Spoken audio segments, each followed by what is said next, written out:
Si Tito ng makapuno. Kaya siya makapuno guys kasi punong-puno. Oh. Ang parang sabaw niya, yan o, malapot. Yung sabaw niya malapot. Yung kinuhanan kami ni Mickey, ano pa Tito? Yung Ilaw pa yun. hilaw pa. Ang daming sabaw. Sus, paghigop namin, Pero mantika. pagkatamis naman ang sabaw nito. Opo, tapos parang gamot siya sa ano eh. Hindi, ang makapuno talaga, gamot talaga yan. Yan yung kinuha mo. Mantika no? Hindi siya mantika. Ayan, oh. Ang galing, no? Ay, ganun. Ang galing. Ginawa ng Panginoon. Ang galing. Ang halo sa biko. Yan pala yung panghalo sa biko. Kaya pala ang sarap. Special nga, biko. Biko makapuno. Biko makapuno. Kailan kaya mahinog yung langka? Madali na may inog lang. Bukas pwede na ito. Di pa siguro. Madali na may inog yan. Kasi Ang laki. Tapos hindi pa siya kinaana ng uod. Ay, wala, maginis yung katawan. napakalinis. Mabaho daw kasi. Di, Ay, mabaho. wala pa pala yun. Ano yung mabaho yung? Durian yun. Durian. Ito mo, isa lang makapuno, dami nang makayo doon. Ang dami. Isang piraso lang. Napakadami. Ah? Saan? Hindi man.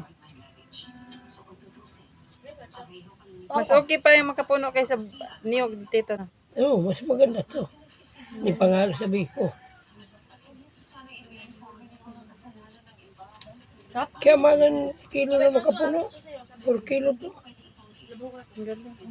Isang kilo yata nito, 80 yata eh. Putik na yan. Ay, baka Huwag nagtaas na, na isa'y rin na ngayon. lalaban mo.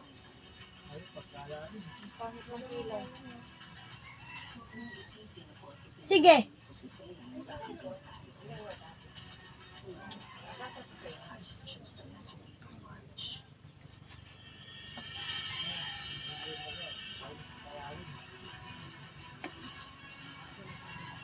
Ay, ganyan ka pala. Ito lang.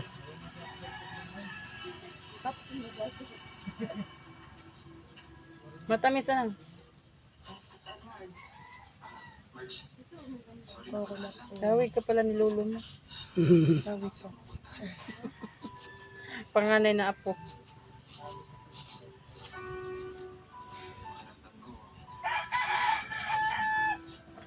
Tagal bumagsak lo, oh. Ay, water patak talaga siya. Tagal nga eh. Ang dami guys. Isang piraso lang. May langka pang malaki. Ang laki.